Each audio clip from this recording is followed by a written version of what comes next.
Buenos días, soy la abogada Mariluz Ramírez Espejo y el día de hoy vamos a hablar de la división de poderes. Bien, la división de poderes en México es un principio constitucional mediante el cual el poder del Estado se distribuye en tres órganos principales. El primero que es el poder legislativo, el poder ejecutivo y el poder judicial. Es un principio constitucional ya que forma parte esencial del organigrama o el esquema de organización de nuestro país. Tenemos en primera instancia al Poder Legislativo, que se encarga de la parte normativa, de elaborar normas, emitir normas, Poder Ejecutivo, que de igual forma puede realizar normas con aprobación del Poder Legislativo y que lleva se podría decir, que la representación del país, y el Poder Judicial, quien vela por el respeto a los derechos humanos mediante procesos judiciales como tal. Esta división de poderes que se encuentra en nuestro país se encuentra fundamentado en el artículo 49 constitucional, que establece que el Poder Supremo de la Federación se va a dividir en tres órganos, que son los mencionados, legislativo, ejecutivo y judicial, y que no podrán reunirse dos de estos o más poderes en una sola persona o corporación. La función principal es crear, modificar leyes, administrar el gobierno, resolver conflictos e interpretar la Constitución y obviamente que mediante el funcionamiento de los tres se mantenga el Estado de Derecho. ¿Y cuál es la importancia de esta división de poderes en el Estado democrático? Pues que este radica en que permite la existencia de pesos y contrapesos. Esto es decir, que cada poder tiene una facultad o facultades para controlar o limitar a otros, evitando excesos de poder de las autoridades. Y, por ejemplo, aquí la Suprema Corte de Justicia de la Nación ha sostenido que esta división de poderes exige un equilibrio entre los distintos poderes de los estados o del Estado para preservar el orden constitucional, el status quo, el Estado de Derecho y bien garantiza esta división de poderes mediante una democracia, que el gobierno no actúe de manera autoritaria, permite decisiones públicas que sean revisadas, que las leyes puedan ser impugnadas cuando sean anticonstitucionales o contradigan a la Constitución y que los ciudadanos tengan mecanismos de defensa como los juicios de amparo, acciones de inconstitucionalidad y controversias constitucionales en un contexto político actual en México. Este tema especialmente relevante ha sido un parteaguas para grandes cambios, como son el de la reforma del 2024, de la forma en cómo se elegían a quienes integraban el poder ejecutivo en materia o en, no, de carácter federal. Bien,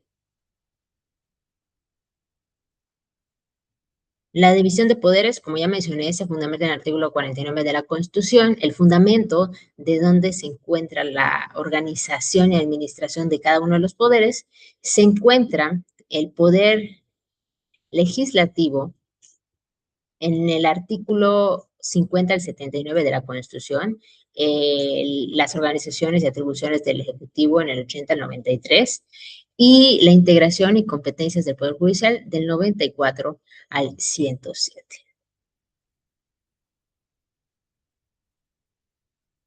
Y bien,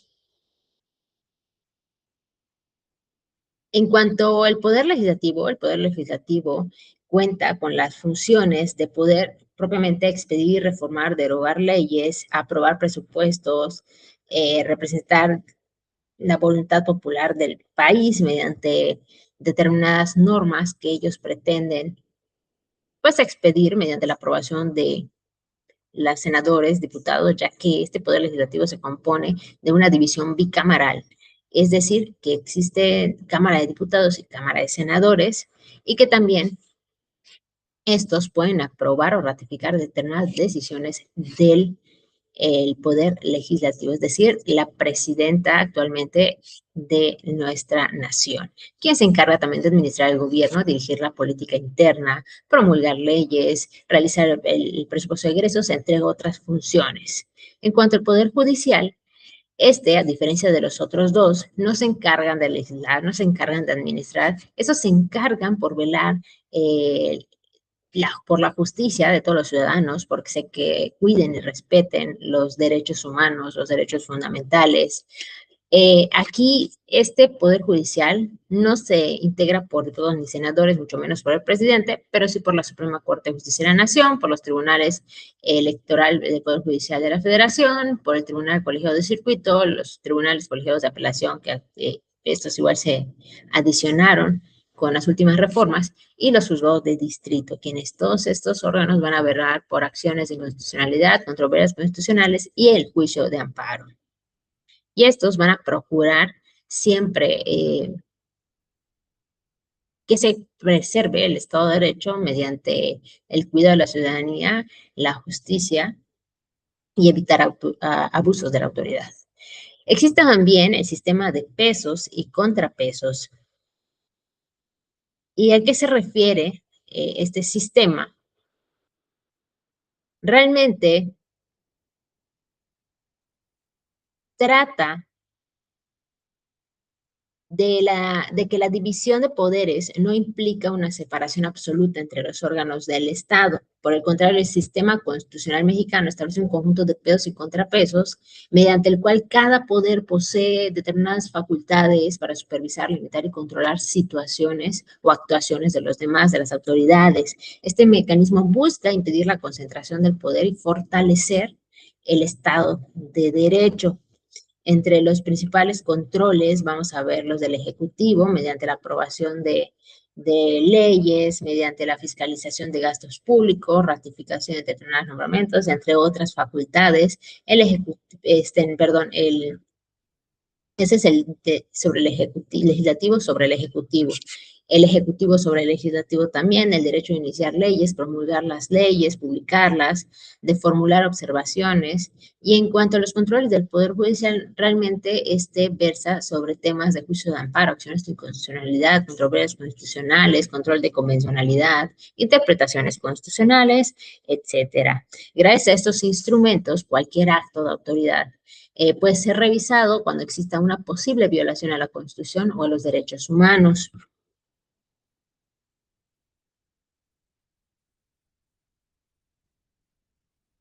Relación entre los poderes públicos.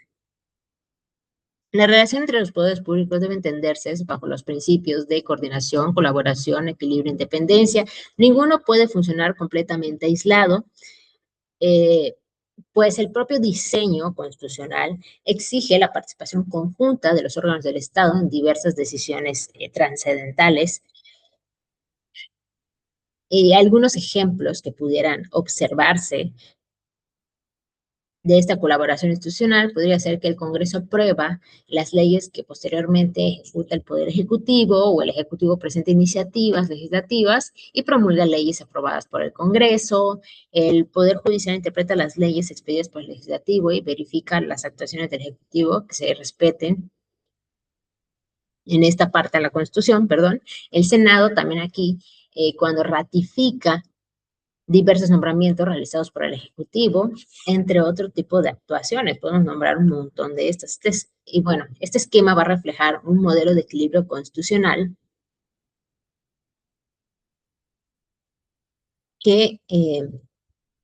donde cada poder conserva autonomía funcional, pero al mismo tiempo participa en mecanismos de cooperación institucional para asegurar el correcto funcionamiento del Estado.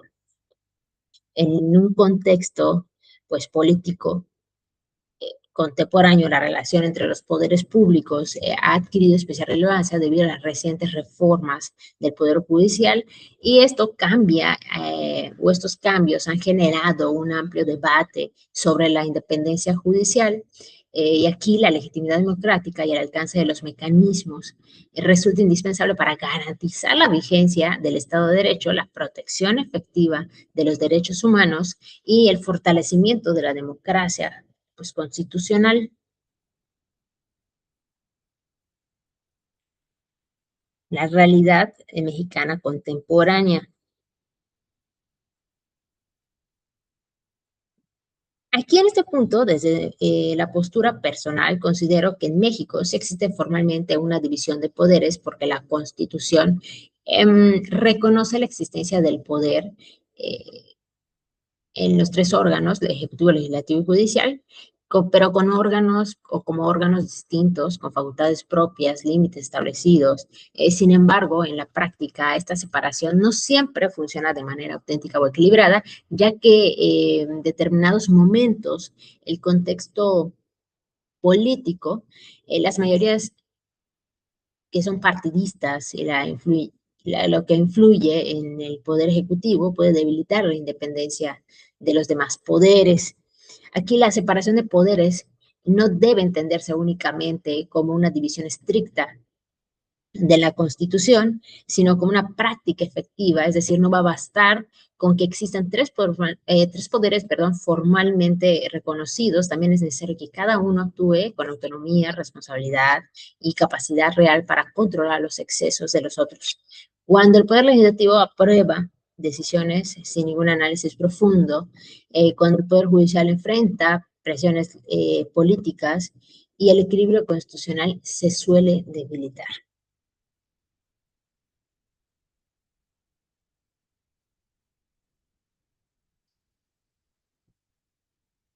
Existencia de un partido mayoritario dominante en el Congreso de la Unión. Bueno, aquí en la problemática para mí esencial, les puse aquí algunos puntos, pero la realidad es que afecta en cuanto a decisiones que sí obviamente son puntuales, sí no se llevan tanto tiempo, pero el pensamiento de que haya exceso de personas de un solo partido político puede perjudicar otros puntos de vista que mejoran al país, a decisiones del país, a decisiones que apoyen al Estado, etcétera, ¿no? Yo creo que aquí la afectación puede causar un debilitamiento en el sistema jurídico mexicano eh, en todos los aspectos, pues el pensamiento se reduce a una mayoría, pero minoría en cuanto solo es eh, ejecutada por la mayoría de un solo partido político, no existen otros criterios. Reforma del Poder Judicial. Bueno, aquí tenemos varios puntos relativos a la reforma del Poder Judicial. ¿Qué se menciona? Primer punto, objetivos generales de la reforma.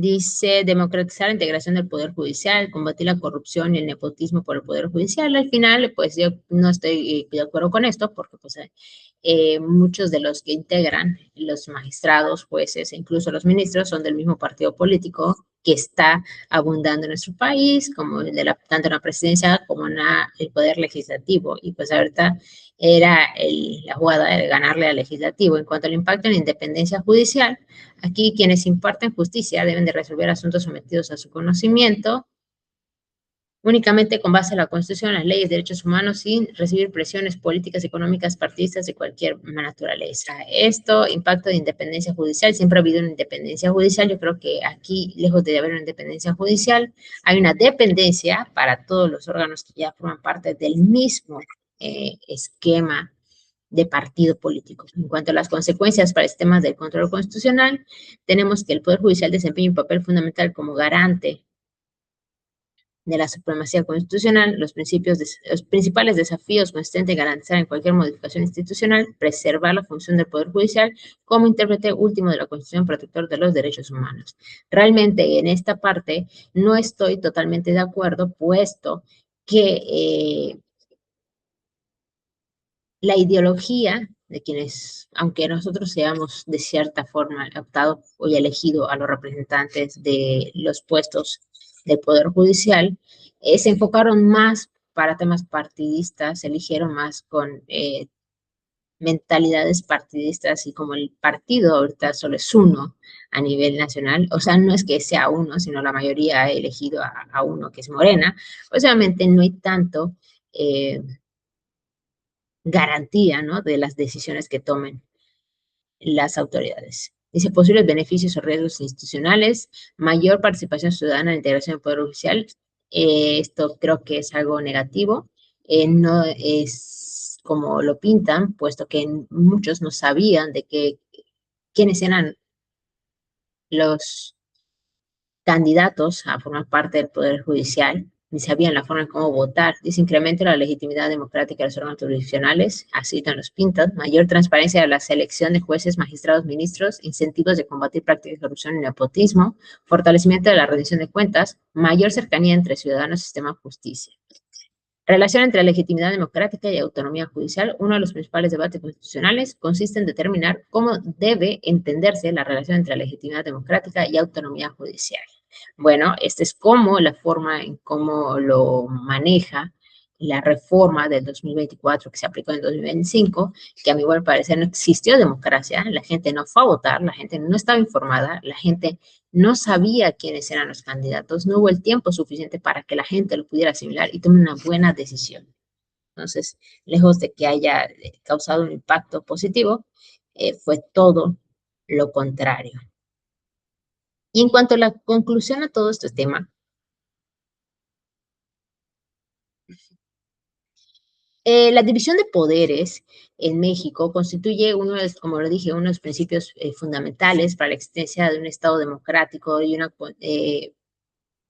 el derecho constitucional o el derecho, Estado de Derecho se preserve, y a través de esto se busca evitar la concentración de que los poderes se encuentren sobre una sola persona, garantizando la protección de derechos humanos, de igual forma asegurar que se respeten estos y el poder de la autoridad no se sobreponga sobre todo la población, que somos parte del Estado mexicano. Se procura siempre que exista o existan prácticas institucionales que requieran independencia, responsabilidad, diálogo y respeto entre los poderes. Y desde una postura, pues, personal, muy personal y crítica, considero que México cuenta formalmente eh, con una estructura constitucional basada en la separación del poder legislativo, ejecutivo y judicial. No obstante, aquí dicha separación enfrenta retos importantes en la práctica, la existencia de mayoría legislativa pues fuertes, la influencia de la política sobre determinadas decisiones institucionales y las reformas recientes del Poder Judicial en determinadas decisiones institucionales también. En fin, aquí las reformas, me fue un poquito de contexto en cuanto a mi opinión, del Poder Judicial, obligan realmente a reflexionar sobre la necesidad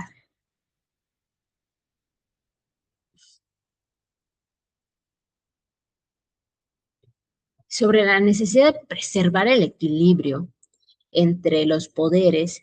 Aquí la gobernabilidad suele ser necesaria, pero no debe confundirse con la concentración del poder ni con otra eh, cuestión como la disminución de los contrapesos democráticos. En general, la división de poderes es necesaria. Actualmente no sé si el Estado de Derecho es preservado mediante estas disposiciones constitucionales, pero aquí la afectación no es tanto por lo que dice la Constitución, sino quienes están eh, representando cada uno de estos poderes y cómo se toman las decisiones. Esto sería todo de mi parte. Gracias por su atención. Nos vemos hasta la próxima.